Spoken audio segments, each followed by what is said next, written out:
Nous accueillons Patrice Pirard sur le Salon des entrepreneurs. Bonjour. Bonjour Patrice, vous êtes filleul dans le cadre du dispositif parrainage de LVE. Oui. Quelle activité avez-vous créée, Patrice? J'ai créé une agence web, je dirais une agence web de proximité. C'est une agence de petite taille et qui travaille essentiellement avec des sociétés dans la région lyonnaise. Donc je fais de la création de sites, je fais du web marketing afin de donner plus de visibilité aux entreprises sur le net, parce que la concurrence est de plus en plus virulente dans le secteur. On commence à faire aussi de la création de sites mobiles, la demande est assez forte. Et puis bien sûr on s'occupe du suivi des sites, on s'occupe de la maintenance de sites. Voilà, l'activité est très très large en fait. Pourquoi vous avez choisi ce secteur d'activité? Alors je suis arrivé dans ce domaine un petit peu au hasard. J'ai commencé en 1996, j'ai été salarié pendant 12 ans dans ce secteur d'activité.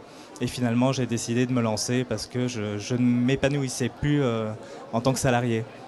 Pourquoi avoir choisi le parrainage? Cela m'a été proposé dans le cadre de la pépinière, parce que je travaille en pépinière d'entreprise.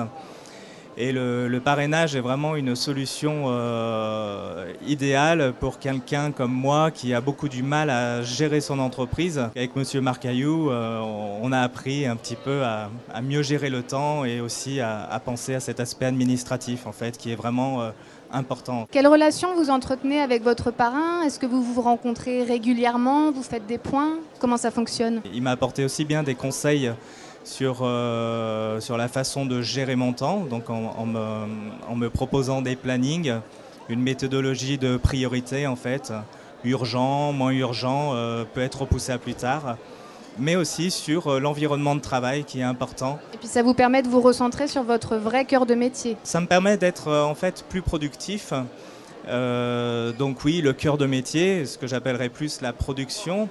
Mais en même temps, j'ai pris conscience qu'il y avait aussi la partie gestion. Est-ce que vous auriez un petit conseil à donner aux jeunes créateurs qui n'oseraient pas franchir le cap? Quand on est dans cette démarche-là, il faut oser, il ne faut pas avoir peur. Ou si on a peur, il faut affronter ses peurs, c'est important. Et de fil en aiguille, on avance. Mais moi, je leur conseillerais surtout de ne pas hésiter à suivre cette démarche. Merci beaucoup, Patrice Pirard. Merci à vous.